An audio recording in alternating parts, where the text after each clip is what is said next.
Hello, everybody, and welcome to a special edition Exolife Hangout. My name is Tony Darnell from deepastronomy.space. And I say special edition because, as many of you know, we used to do these Hangouts every 2 weeks on Wednesdays in cooperation with the Planets Foundation. But we kind of ran out of resources to keep that up. So now I try to do them whenever the opportunity arises.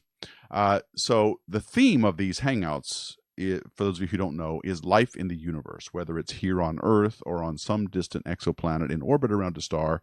And I'm really excited about today's Hangout because we're going to be discussing the origin of life, a topic I care a lot about.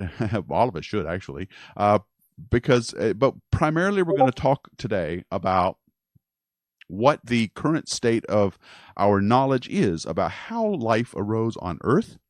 But later, we're going to extend that conversation to include what we can say about life on other worlds. And that, of course, will be speculative, but it'll be based on stuff that we know about Earth.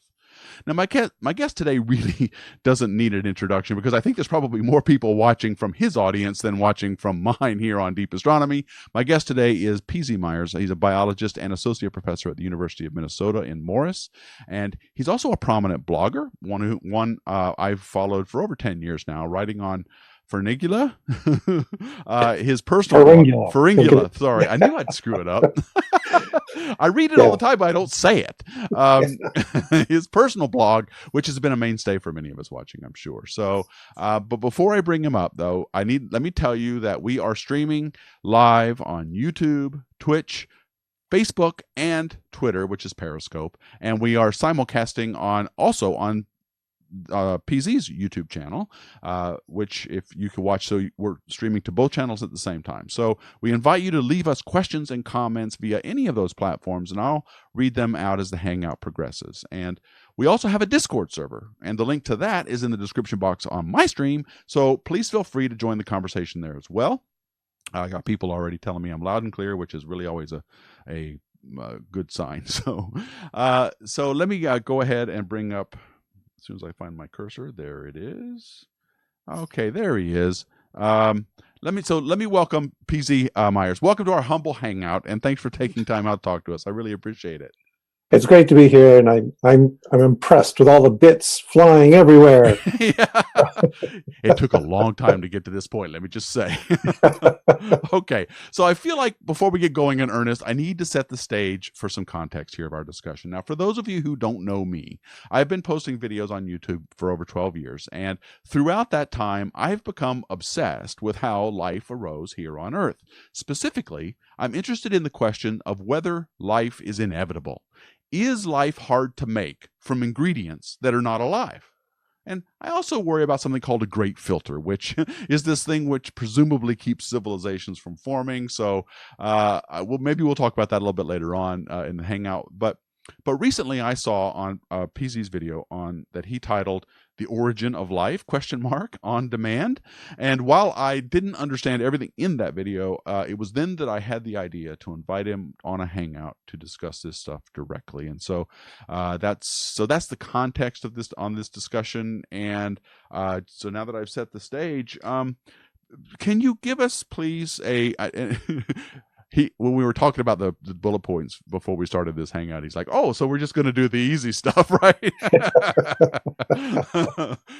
Can you tell us, give us a brief summary, if you wouldn't mind, of what the current sort of state of knowledge is about what conditions were like on the early Earth? I want to talk first about the conditions for life, and then maybe we'll talk about how you think life might arose from that. So what do we know about the conditions on early Earth for life to form? Yeah, we know a fair bit about the geochemistry of the early Earth, so that's pretty clear. What's been happening, though, is a change in how people think about the mechanisms behind the origin of life. So you may know for many years you heard all about the RNA world, and you heard about nucleotides, and you heard about this focus on the sequence. And what is happening now, largely due to people like Bill Martin and Nick Lane, is that there's a shift in emphasis to more concern about metabolism. And what that gets down to is basic thermodynamics. where is the energy coming from to drive the increase in information that had to have occurred in the generation of life. And if you look at origin of life researchers now, a lot of them are focused not so much on chemistry of the early Earth, but chemistry of deep sea vents. And we're beginning to suspect that that's where life probably arose, because the conditions were right, that what you have in deep sea vents is a ready source of geothermal energy. So you got energy pumped into the system. You've got processes that build up complex molecules. And then, in our chat before we started this, you said you suspected that life was difficult, and we're now suspecting once again that the origin of life was probably easy. Really? Okay. Really. So the early Earth then was not at all like the kind of Earth we know today, right? Correct. And there was probably not a lot of oxygen in the atmosphere. It was much warmer, but there was a lot of water. We had oceans. Correct. And so the focus then is on these areas deep in the ocean where there would be a lot of energy, a lot of heat coming up. Yes. Presumably, I guess, the active core of the Earth, right? And what we suspect is that life arose fairly rapidly, that we're talking, within 100,000, few 100,000 years after the Hadean, when the Earth had cooled down enough to allow liquid water. And at that moment, there were a bunch of chemical processes that generated the precursors to life. And then the evolution of life was a natural progression from there. So okay, wait a minute, though. You said that so the precursors obviously had to come first. They're precursors. Yes. In these vents. So we started Correct. with some chemistry. Mm-hmm. Basic chemistry, I would imagine, that somehow got more complicated and turned into organic chemistry with some kinds of goop. Oh, right? we had organic chemistry came first. So really? That's not intuitive at all. Yeah, that you astronomers, you must know about things like carbonaceous chondrites and Murchison meteorite and all that sort of thing. And when you examine those, what you find is these amazingly complex organic molecules. You find sugars, you find amino acids, you find nucleotides, all in there in a jumble, generated by non-biological processes. And so the idea is that these building blocks formed first, and then what happened is exploitation of those by early replicators that we wouldn't even call life at this point, just self-sustaining reactions driven by the processes that generate all these interesting chemicals in the deep sea. And that's analogous to this primordial ooze we always hear about, right? Only it's near an ocean vent. We don't hear about it. There's no primordial ooze. We don't talk about that anymore. No. Primordial ooze is a 19th century idea that. Well, it's not coming out of nowhere. I mean, there was that famous experiment with what was it, Murray Miller, I think, that did this in a lab. They made this goop, and everybody said, "See, we can do this easy." But that's not what we're talking about here. Well, it sort of is. That's the whole point. Is that? But it's in the ocean. Yes. Well, Miller and Urey's experiment was aqueous. This was in a wet environment, and so the idea there was that if you just take a random mix of compounds that you might find in the earlier things like ammonia, mm-hmm. you expect to find ammonia, methane, that kind of stuff, and you mix it up with water and you provide a source of energy, and what you will get is spontaneous assembly of more complex organic molecules. But not life. But not life. No, Miller and Urey did not see life emerge. Okay, so you're saying this all happened pretty quick after the Earth began. And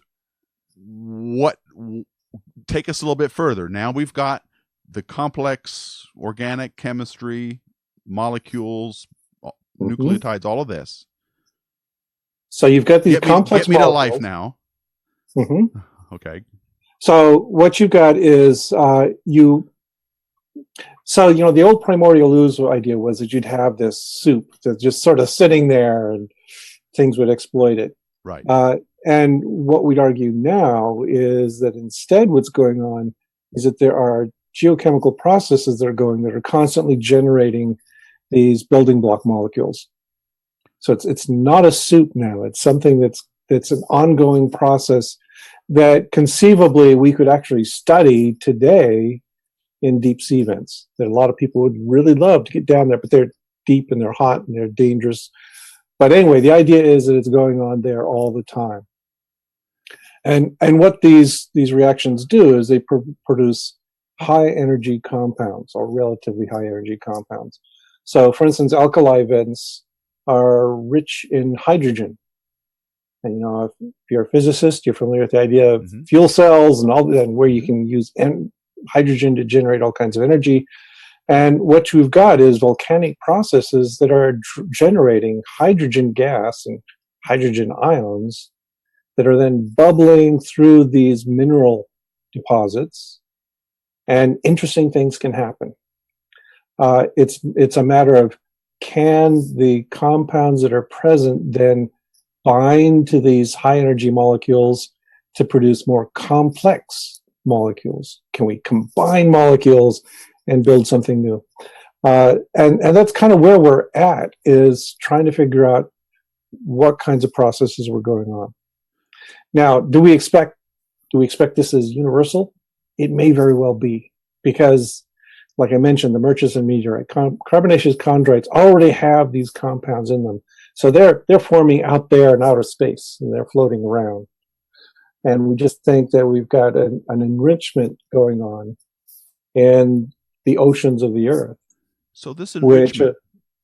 I'm sorry, go ahead.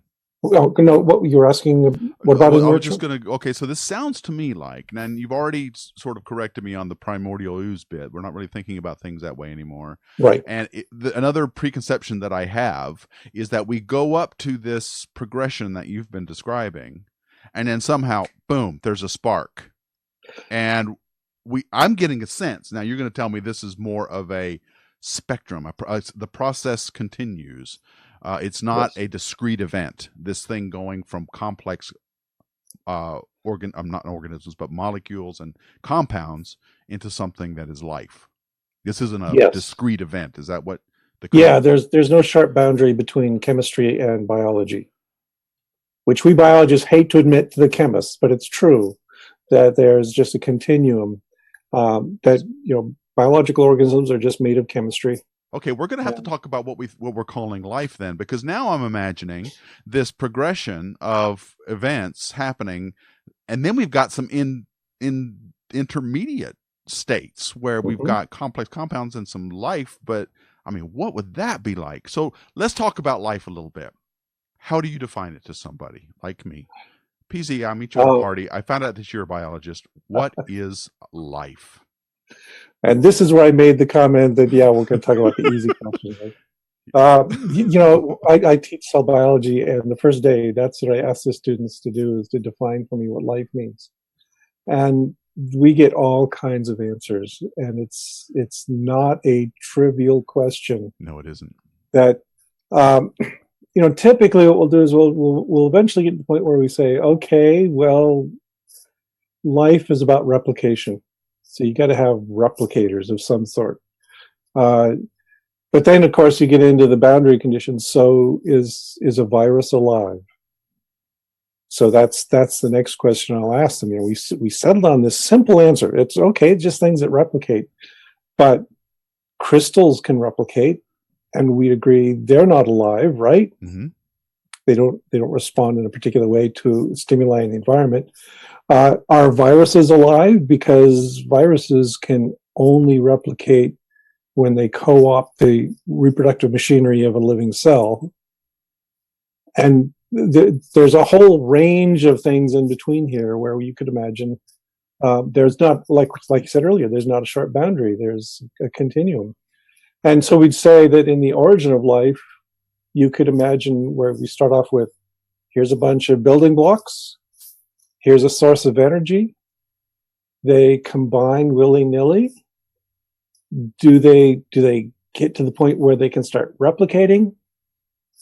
Well, that was not instantaneous. we think it took hundreds of thousands of years of gradual accumulation of increasing complexity to produce a replicator that could sustain itself for a long period of time. One other thing we also try to assure everyone is we don't think it was DNA, RNA. Right now, everyone thinks, when you think of life on Earth, you think of DNA and you think of RNA and all those working together. That's right. And the current models of the origin of life are all metabolism first. And they say what we started with was probably metabolites, things that reacted with each other and produced compounds that had catalytic activity and led to the synthesis of new molecules. So you don't even need DNA and RNA for this. It's just pure catalysis driven by compounds that spontaneously generate under whatever the magic conditions were that allowed for life to emerge early in the history of the Earth. Well, that's not very satisfying. Okay, so Yeah. we have so I'm imagining, okay, so with the progression of the chemicals and the energy and we do have these sort of I can see now that we could have this continuum of existence where there are some things that are replicating. They may not replicate for long, or they may have to, I don't know, adapt in some way to replicate better. But this process would produce a continuum that goes from something that isn't alive to something that is alive, and by alive we mean something that metabolizes and replicates and can continue on. So really, a virus is alive, isn't it? Oh, you'll find dissent on that one. Yeah. What do you think?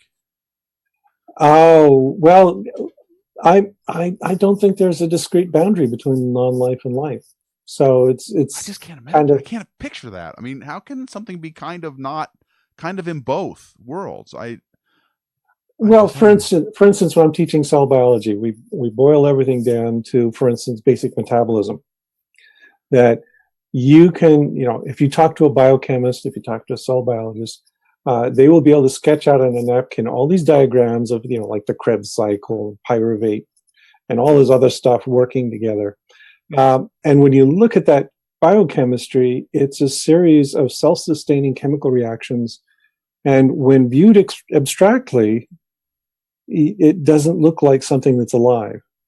It's a little chemical machine, and we can pull out these components. And what we think is going on is that in the early history of life, there's a lot of bumbling about where different places that were generating life solved different parts of the problem. And then it was a convergence, an assembly of these different components that led to what we would then call cellular life. So to get more specific, so we've got basic metabolic processes like glycolysis, which probably primarily ran in reverse during early life, where what you're doing is taking small compounds and assembling sugars, so gluconeogenesis. You've also got fatty acid synthesis that's going on. And again, we in teaching this stuff and working in the lab, we can pull these individual components out and we can make them work in a test tube.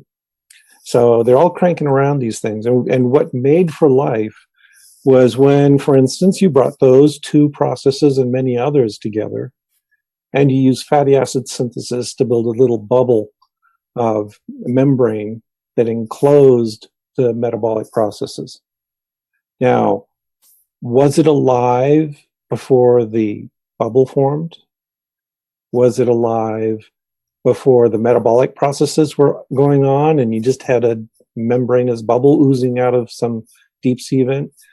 No, it took all of these things coming together to assemble something that we would recognize as life.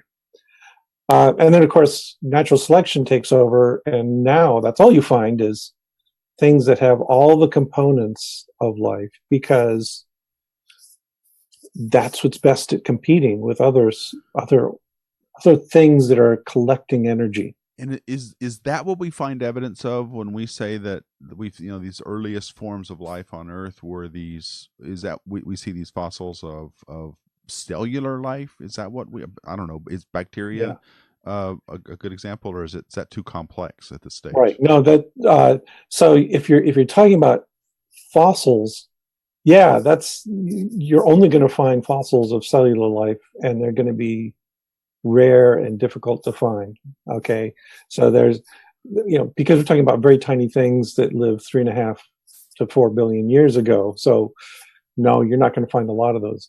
But also, what we find is, know, real early life researchers are looking for things like smears of carbon, right? You're finding a deposit that's just enriched for certain chiralities of carbon. Because that And might be some of this precursor life we're talking about, the metabolic, the replicators and the metabolic um, life that you mentioned earlier. exactly, yeah, that finding that kind of chirality tells you that, because most physical processes don't care about the chirality. If you find What's chirality mean? handedness, Oh, so okay. right-handed versus left-handed chemicals, and what you find is, if you just have a purely physical process and it's generating a smear of things like pyruvate, you get both handedness mixed in equally. If you've got a cell that's doing it, you find one handedness, because cells are very specific in which molecules they will use, so they'll build all one-handed sorts of molecules. And so if you find this bland, horrible, no physical features smear of carbon, and you analyze it and you discover, oh, it's all left-handed, that tells you it was probably produced by an organism. That's amazing. I never would. I mean, on the one hand, it's boring to see that, but then if you know the context of what you're looking for, this could be quite astonishing. Yes. I And mean, then you can do further things like try and figure out, well, what molecules are here. Um, Again, you have to take into account the fact that these molecules have been degrading for 3 billion years or more, 4 billion years. But yeah, you can also make some extrapolation about what kinds of molecules. So I mentioned, for instance, pyruvate. Pyruvate is thought to be right there at the heart of much of metabolism. So we found evidence of ancient pyruvate. pyruvate is a compound. What? Pyruvate is a 3 carbon molecule that's kind of at the heart of a lot of metabolic processes. Okay. So when you've got, for instance, we got a 6 carbon sugar and you're going to break it down. This happens in your body all the time. First thing that happens, you take that 6 carbon sugar, you split it in half, you get 2 3 carbon molecules, and they all get converted to pyruvate, and then they get pushed into various energy producing pathways. I'm probably creating more pyruvate than I should, but yeah, it's yeah, okay, good. Well, Yeah. all right. So the earlier, oh, this is amazing. So the early Earth had all of these this environment that allowed this chemistry to exist, and this happened really soon. As soon as we were able to Yes. get oceans, As soon as we water cooled in, oceans, yeah, that these reactions are probably going on. and say the Earth has been around, let's say a billion or so years, we start to maybe even more, billion and a half, we might see some evidence of a fossil record in the form of cellular life. Yeah. So I'm trying to the ancient fossils of bacteria are kind of iffy. But yeah, it's probably safe to say that 3.5 billion years ago we had bacteria thriving on the planet. Okay, tardigrade, I see your comment. I'm going to ask him about that in just a minute. It's on my list because I want to know too. But I want to finish this particular discussion here. That was somebody in the chat there who's been asking that question for a while, so I want to make sure I acknowledge that. The so the simple you're going to the fact that this going back to the idea that this is probably a common event on anything that has these kinds of conditions in them. Yeah. This step, none of this is very particularly hard in your viewpoint. Then we can Right. make this progression through the spectrum of all of these compounds and everything else until we get to something that's life. But even the step to cellular life is not a hard one, in your opinion, or as the Now, research well, you shows. see, as you go up the hierarchy there, you go from the early formation of just simple compounds. We'd say, oh yeah, that's ubiquitous. If you can make aldehydes in space, if you can make sugars in space, sure, that's going to be universal. So we kind of expect we'll find that everywhere. If we ever get out to other planets, we'll find these basic building blocks. But then we get into the complexities of building these up into macromolecules and eventually getting to the point where we've got, free living organisms. There it's starting to get trickier. And we biologists will often tell you about the dilemma of chance versus necessity. That the building blocks of life are the product of necessity. That's just what chemistry does. You just let chemistry do its thing and it will synthesize all these complex and interesting molecules. But then as you go farther up that scale, there's more and more opportunity for chance to play a role. And so, so it is not a given then. It is not a given. No, we don't know. It could be that it was just really this fortuitous piece of luck that allowed life on Earth to assemble membranes and organelles and metabolism and bring them all together and succeed.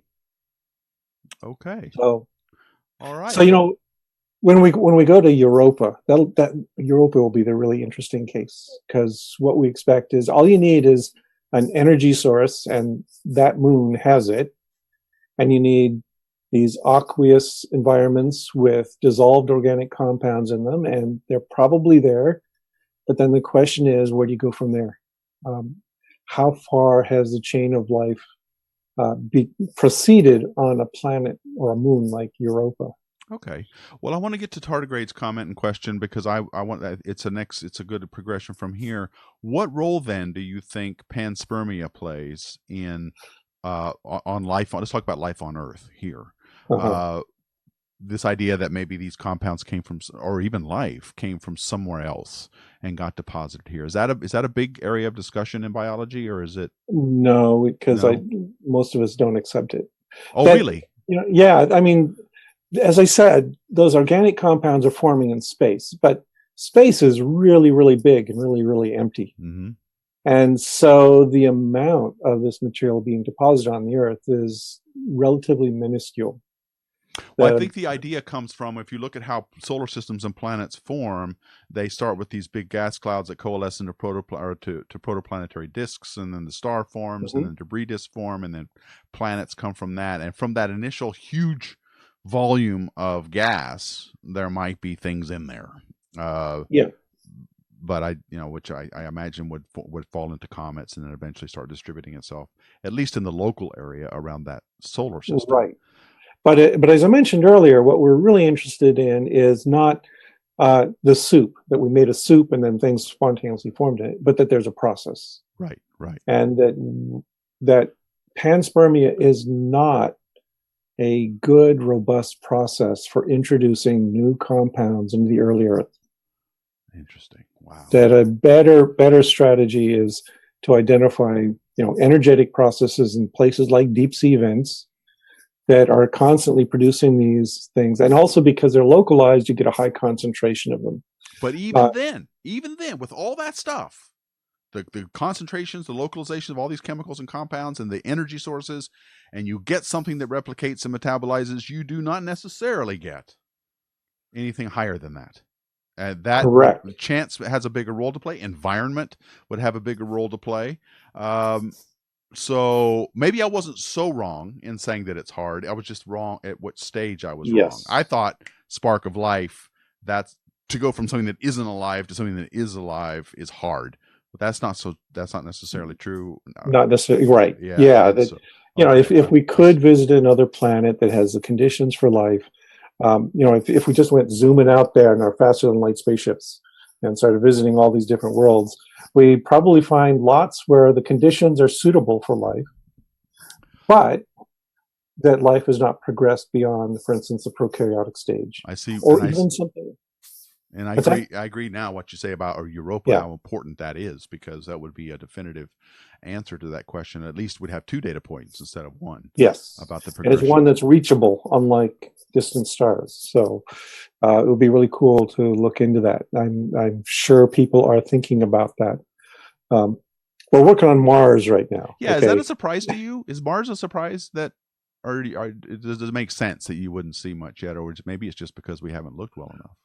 We haven't looked well enough. Okay. That's one condition. But you know, the fact that it was warmer and there was water long ago, I kind of expect that maybe there was something going on. But again, this will be an interesting test case because I've just been telling you that we really think that deep sea vents and geothermal activity are really important. Mm-hmm. How much of that did a smaller planet like Mars have? Maybe Mars did not have that mass that allowed for interesting volcanic sorts of activity to occur in an aqueous environment. And it's certainly true that it, at least now, and I think in the most of its life, it has not been very geologically active. So Right. that's part of its maybe a detriment to it forming there. Maybe there weren't a lot of places where that energy source could be utilized. Yes. So I think we'd say, you know, even as biologists, we'd say, you know, we're really dependent on complex geochemistry. We really need that in order to get life started. Okay. And so maybe there's a threshold to planet size for where you get that. I don't know. Maybe need special conditions, like I mentioned, Europa, which has got all these tidal forces that are generating energy deep in the moon's core. That's a source of energy. Maybe that's an alternative way to get it, so you can have a smaller place with that going on. And I'll tell you an important caveat here with looking at these deep sea vents versus looking just on the surface of a planet is the atmosphere that may or may not exist isn't a big factor in this situation where you've got deep sea vents underneath an ocean. Whether or not there's an atmosphere over that planet and its composition isn't as important, although it's hard to have oceans without an atmosphere. Right. But what it is and what it's made of may not necessarily matter, nor it seems to me that the activity level of that star would make as much of a difference. Let's say you're orbiting a planet is formed. Let's say it's a super Earth, twice the size of Earth, maybe 10 times the mass of the Earth, and it's got an atmosphere and it's got oceans, but it's orbiting a red dwarf star, and that star is spewing out all kinds of radiation. Mm-hmm. That wouldn't have as big an impact, would it? No, it wouldn't, because it's not deep in the ocean floor. So yeah. Later on, it might have if there's some amphibians that want to get up on land, that might be a problem. but at least starting life wouldn't necessarily be all that affected by the conditions of the solar system. I would expect that if out there in the galaxy, there's all kinds of weird exotic environments where life of a very different sort from ours got to start. But then, like you mentioned, what happens when it reaches, if it reaches a multicellularity sort of pattern of organization, and then what is it able to do? And that's going to vary with the environment. God, so this is amazing. I am so happy. Okay, now let me ask you this opinion. Let's move it. Let's expand our conversation just a little bit. Talk about exoplanets. I don't know how much you follow this, but lately we all know with Kepler Space Telescope and a lot of the ground-based efforts that we now know that there are on average 1.6 planets around every star in our galaxy. There are more planets in our galaxy than there are stars.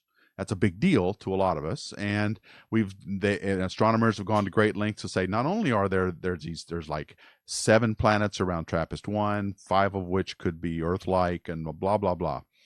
What is your opinion of what astronomers call a habitable planet? And for the context, astronomers say there's a possibility of habitability if it is in a region around the star where liquid water could form. What is your opinion of that definition of a habitable planet? Their definition of habitability really is human centric. It's where we could live, possibly. So by habitable, it's like human habitable. Yes. Right. For example, it's not as well known, but Stanley Miller, of Miller-Urey fame, also did another experiment that he didn't really see the conclusion to because he died before he finished. In addition to this experiment where he threw lots of things into a hot environment with sparks flying and everything, he also took a bunch of these precursor compounds and threw them in a deep freeze and let them just sit there for 40 or 50 years. And when those were analyzed after the fact, they discovered that spontaneously some more complex compounds had formed. Very similar to what he saw during the hibernation period, the yes, cryogenic period. So, these reactions would occur very, very slowly, of course, but it's saying that you can get these spontaneous formation of compounds at temperatures, hundreds of degrees below freezing even, that you can have a really cold place. And it would greatly slow down the rate of formation, but you could still imagine it might happen. So some really ancient red dwarf might have slow-moving life on it. We don't know.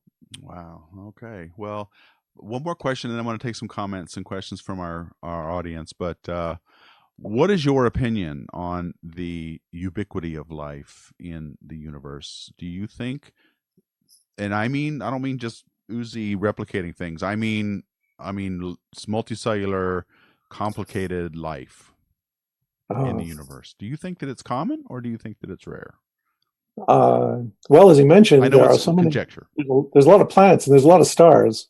So what do you mean by common? Well, that's just it. I think it's not a numbers game. I do not think life is common in the universe. And by life, I mean life. I mean bacteria on up. I think that it is not a given that it's just going to pop up. Carl Sagan said this, right? Given the right conditions, up it pops. That's what he said.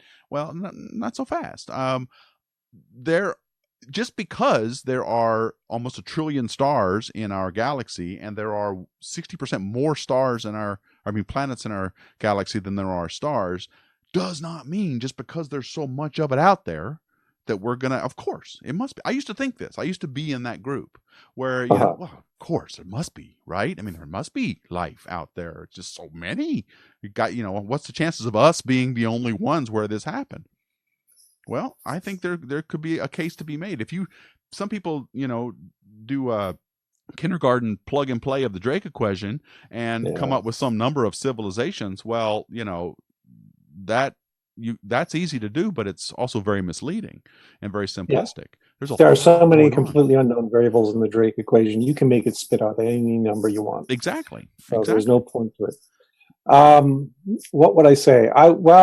Again, if I imagine us being somehow traveling to other stars and traveling faster than light, visiting all these places, I kind of suspect that life might be fairly common because chemistry is universal, but that as human beings, we'd probably be disappointed with most of it. That we'd find, some goo in an ocean or a slime on rocks growing somewhere, and that's kind of the limit of where it's gone. But there are so many steps to reaching our level of organization that it's unlikely that very many planets have done that. I also make the case that, if you're thinking about intelligent life, that's even less likely, because here we are on a planet that's had life on it for 3 billion years, and we've only got a few species that have approached anything even close to our level of intelligence. So we've been running this experiment for 3 billion years, and we've got one technological civilization out of it. And it's not certain how much longer it will survive. That's for sure. Yeah. So there doesn't seem to be any prime selection going on for intelligence in the universe. And I would also say that, if you look at all the different levels, there is no particular selection for multicellularity, for instance, that the majority of life on this planet is unicellular. And the majority of that life is prokaryotic. So, yeah. Well, yes. And I think we are on the same page there. It is not at all obvious and not at all a given that just because there is a lot of something like planets out there, a lot of opportunities for life to arise, that it actually did. In fact, there are a lot of ways, probably just as many ways to stop life from getting to this point, as there are planets in the galaxy. So Correct. it is entirely understandable and even probable that we could be it as far as the level that we've gotten to, and Yeah. we just don't know enough yet. So let me just add one other thing, though, is that I mentioned earlier this distinction between chance and necessity, and we think a lot of the things that led to our kind of life are chance-based, that we're lucky to be here. But really, there is some dissent in the biological community about this. That, for instance, Simon Conway Morris is a very well-known, very well-respected paleontologist who thinks that human-like life is inevitable, that chemistry will constantly work to generate people sort of like us. And he has actually predicted that if we go to other planets, not only will we find life, we will find bipedal humanoid life that drinks tea. Wow. What does he base that on? That's that he likes to argue that there's various instances of convergence in evolution. And so he likes to argue that there are various things that are inevitable, like carnivory is inevitable. So why not intelligence being inevitable? You just give it life enough time, it will generate that. I think he's totally wrong on that. There's absolutely no evidence to support it. That it's well, inevitable. Except, like I said, the convergence argument that maybe there is some necessary force to life and evolution that leads to progressive acquisition of intelligence of some sort. And he just goes, even a step further and says it's going to produce life like us. I don't believe a word of it. It's not. It's not very convincing, is it? Only because if that were even if that were true, that it was basically necessary, then we, once life forms, that we get to this stage, then the numbers game does matter. Because imagine 1.6 trillion opportunities for this to happen. Surely, then, if it is necessary that bipeds will develop, then surely then a civilization will come, at least one more, besides ours. Then the numbers argument might have some sway, but it's not convincing the way no, it's not convincing to me either, because I look at the diversity of life on this planet, and Earth did not produce lots and lots of bipedal intelligent creatures. It produced lots of creatures with 6 legs or 8 legs or 10 legs, and it produced lots of different strategies for living. This particular one that we follow is weird. Yeah. It's unique to us on this planet. So why would we expect it to be ubiquitous in others? But I just mention it because I don't want to give the impression that I am the sole arbiter of what biology thinks about this. There are people who have very different opinions too. Sure. Well, I'm glad you did that, and that's important to do. I could talk about this all day, but let me just ask you one. You reminded me of a question. When it comes to life on Earth, what is the general consensus of is there kind of an intelligence measurement for the different species on Earth? If you don't know the answer to that, that's fine. What are we classifying as an intelligent animal, besides ourselves and maybe the primates? I'm thinking whales and dolphins. Are they smart? Are they octopus? Yeah. There are birds, like the corvids are pretty smart. And are they primary? So would it be? Is there a consensus on where that intelligence is? Is it on the land? Is it in the water? Well, given that we've got octopus and octopus and whales as one example, and we got some birds and primates on the land, no, that doesn't seem to be the primary distinction at all. Okay. What it seems to be is one argument is that it's a situation where if you've got a complex ecosystem you have to negotiate, that you will develop these manipulative capabilities, perceptive capabilities, and all those come together to produce a flexible, sophisticated sort of intelligence. Okay. But again, there's so many different ways that could happen. I mean, corvids and octopuses are different. They're not coming together anytime soon. and they have different potential for future, evolution of intelligence. Okay. I suppose we should briefly talk a little bit about the chemistry basis of life, because I always get this question when we talk about we're looking for life in the universe. People get angry at astronomers who say, well, we're looking for conditions of Earth, and we're looking for signs of biosignatures, things that, like methane in the atmosphere, certain albedos of the planets, and all kinds of things that could be considered biosignatures is what they call them.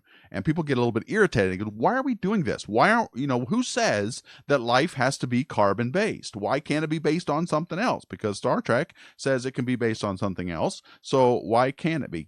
So let me ask you, PZ, can it be based on something else besides carbon? Oh, well, okay. Again, that's one of the things where you will find people disagreeing. But the basis of the disagreement is that we don't know enough about non-carbon based chemistry. That, here on planet Earth, other kinds of chemistries just aren't as flexible, as variable as carbon chemistry. And that's really important, the flexibility. Yes. And so maybe there are some unique situations out there where, the silicon-based chemistry is more practical. But, we'd say here on Earth, no, it's not. So if we're looking for Earth-like worlds, and we're looking at things where the astronomers will say, well, this looks habitable over here, it's going to be habitable to our kind of life, but maybe there's some other mysterious kind of life, like, for example, silicon-based, that needs a higher temperature, and if in this little band over here, we might find that more often, but we haven't. So okay, that one's even more speculative than what I've been talking about. Yeah, I know it is. I wanted to throw it out there because I wanted to get your take on that question, because I get it quite a bit. Okay, I don't know. Have you been looking at your chat, PZ, to see? Yes. Okay. Do you have any questions you'd like to bring up? Well, for instance, somebody just mentioned that any chemical that can make change should be a viable basis for life, and that may be so. That if you can synthesize polymers, then maybe, because then you'll get more variability in the structures. You'll have all these complex compounds you can play with. So maybe there's a case for that. But again, show me that, for instance, silicon has that capability. Okay. Nestle20 on Mike's channel is commenting, Deep Astronomy, life isn't distinct from non-life. Life is an emergent phenomenon of chemistry. Well, I just learned that today. And I definitely agree with that now. I understand my mess. I mean, I had preconceptions. For me, it was always a spark, and that just isn't the case. Okay, so Ascano Vitali is asking, does this theory analyze the potential of finding extremophiles relying on geothermal energy and water in environments such as Europa and Enceladus? I think we just answered that, actually. Yeah. So I'm going back to my chat. Let's see. I got Jacob Sprague is asking, is there any ongoing experiments trying to simulate, recreate the mentioned deep sea conditions? And yes, there are. There's a whole bunch of experiments where you take common compounds and you subject them to high pressures and temperatures, and you basically put them in a bomb and crunch them down really hard, and ask what's synthesized there, because like the Miller-Urey experiment, that was done at surface pressure, which is pretty light. And yes, they do that kind of experiment. They find you get more complex compounds generated under conditions of extreme pressure. So yeah, there's stuff like that going on. And these are extremophiles. We call them that, right? So the things that are formed in these vents or near these vents? Well, again, that's a relative definition. We would die instantly if we were in these conditions. Well, so maybe you should tell us what an extremophile is, in your opinion, or in your... Okay, an extremophile is an organism that you find living in uncomfortable conditions for typical life. Something that, in conditions that would kill E. coli, would kill people. And it can be lots of different things. It can be conditions of extreme pH. It can be conditions of extreme saltiness, or it can be conditions of extreme temperature or pressure. So all that stuff that we consider living out on the fringes of what we consider normal. But there may be a lot of there are a lot of extremophiles out there. So it's kind of like from their perspective, we're the ones living in this weird, cold, low pressure environment. They're in the happy hangout. They're in the happy hangout. Yeah, so that goes on to Ascano Vitale, who was commenting. So we all came from extremophiles, and I guess the answer is yes. Yes. Yeah. So well, yeah, I mean, because the original organisms that we would have evolved from, for instance, would have found oxygen toxic. So yes, that's right. Yeah, that's right.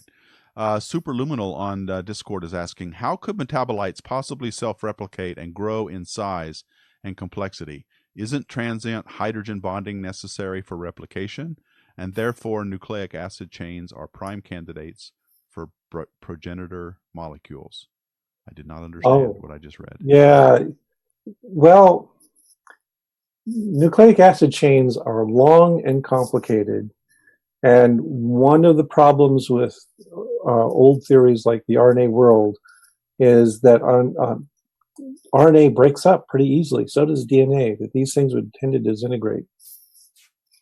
So what they argue is that there had to be a prior conditions where you're working solely with simpler molecules.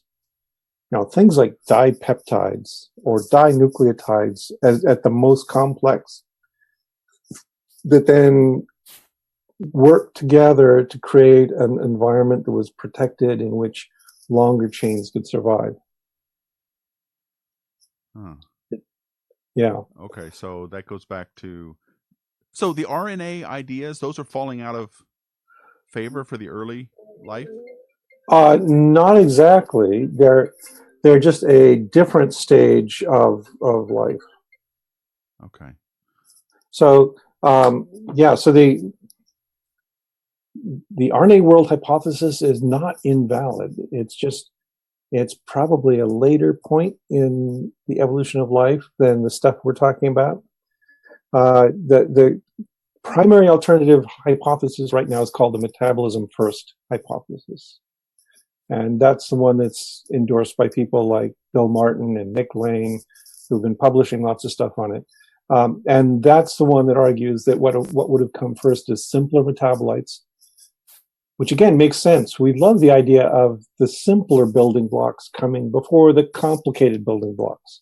And so metabolism first says, yeah, first you build a basic metabolism that generates energy and that generates simple compounds. And then you've got the ability to build more complex compounds on that foundation. Okay. Well, Superluminal also wanted to comment that he disagrees. He says shorter chains are relatively simple and somewhat stable.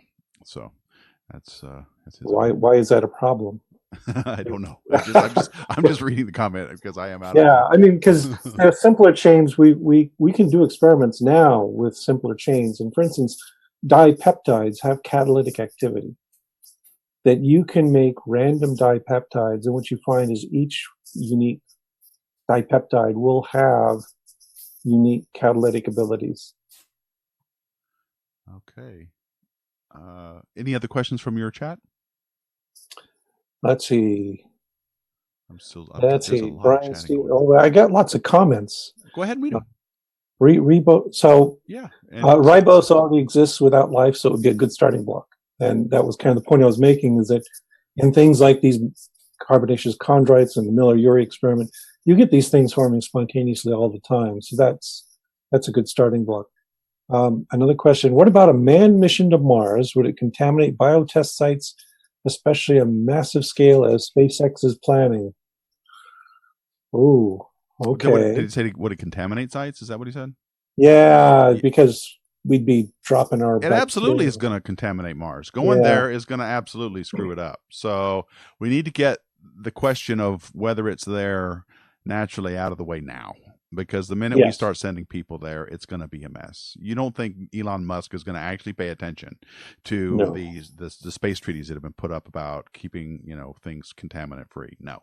Right. Or that movie, The Martian, of the guy just pooping all over the place. I'm looking at this with horror. You have just contaminated the entire planet. The minute we get there, all bets are off. You're not going to know. Yeah. I mean, who knows? There'll be bacteria and slime everywhere because that's what we secrete just by being alive. So it's going to be all over the place. Yeah. One good question would be, do the probes we have there now already contaminate everything? Well, they're not supposed to. NASA. I've had the planetary protection officers in hangouts before, and they've told me the pains with which they go through baking and building these instruments in clean rooms to even Mars Insight, which just landed a couple days or yesterday. They go through this trouble of saying it's completely contaminant free, but what I don't recall as to what the error they're saying that this is true. And who knows? I mean, it's possible some kind of contamination can easily get in there. Maybe just the extremophiles are making it on the space probes. Yeah, but even so, though, let's push that a little bit. Even if they did land on the surface and we contaminated with our contaminated probes, they're not going to have the sources of energy and protection that they're going to need to really thrive. It sounds to me like because what about the role of radiation and pressure on early life? If you don't have it, can you still get it? If you don't have the protection, I guess I'd call it, of these thermal vents deep in the ocean? Right. Yes. And yes, you can get it. No, I would think no, you couldn't. And another issue, of course, is life on Earth is adapted to life on Earth, and you throw it onto the Martian surface, and there's nothing to eat. There's it would be like throwing us onto the surface. We just couldn't make it. And that's another whole different topic for me is the health effects of being out in space. But I hear you. So and that's an important point. Life on Earth has evolved to a life on Earth, and that sending it somewhere else, who knows what could happen. And that goes to your point, Ascanio, about solar flares and cosmic radiation as a cofactor to assemble building blocks. I would say it's not. You need to be away from that stuff. If so, how does this relate to the case of covered oceans? We talked about that with Europa and Enceladus. So I think this issue of solar or stellar activity early in life's formation isn't as big a deal early on as it is when it's trying to get out of those oceans and maybe do something a little bit more than just ooze around on a rock somewhere. Right. And this may also be a factor in why life arises in oceans, is because, Darwin speculated about a warm, shallow pond, but a warm, shallow pond on the early Earth is going to be getting cooked. And things aren't going to thrive in there. But deep down, you've got a more consistent environment. Man, I have learned so much about this now. I feel much more comfortable in talking about this origin issue because it is ubiquitous, it sounds like. In fact, we could even say inevitable. Could we say that as one of our conclusions here? Up to a point. We don't know what that point is the other problem. That we know chemistry is universal, where we expect under the right conditions, you're going to get these early prebiotic chemical reactions going on. But when does chance take over and we require luck to get it beyond that? We don't know. No idea. And that's why these other probes that go to places like Enceladus and Europa could be quite informative in helping us gauge that. Because we really do need more data points, don't we? Earth isn't enough. We know what happens here, but we need more, don't we? And also on Earth, of course, the other factor is that the initial successful life just took over, and you can't get new life arising here because existing life will eat it. Oh, interesting point. So once it's kicked off, the early stuff is hard to come by again. Right. So life changes everything in its environment. So who knows? All right. Well, go ahead. Oh, I just wanted to ask you. Let me finish this hangout with the question: if you could design an experiment to send to another planet, whether it's Mars or Europa, what would be the thing that you would want to see? What experiment would you design? Oh, but there wouldn't be just one. Okay, but this is funded by NASA, and you're only given one. Oh, so for instance, they're providing me the probe, and they're going to drill down beneath the ice of Europa. What do you want to know? That's right. What do I want to know? Oh, that's a good question. That's a hard question. Oh, What I would be looking for is I would want to be doing a chemical analysis for degradation products. for degradation of what? Of various compounds. Oh, okay. So what I'd want to know is, do we see signs that there are compounds characteristic of our kind of life that are present in that solution that are, byproducts? Like if you go there and you find urea, that would be kind of cool. Although urea can also be generated, spontaneously. But it's mostly a byproduct of biology. It's a biosignature, right? Yeah, and the quantities we make now are a byproduct of biology. Urea is probably not the best example, but there are other complex compounds I'd kind of like to look at. And that would be the first step. And then we get the $1 billion to go back and do a deeper analysis. Okay.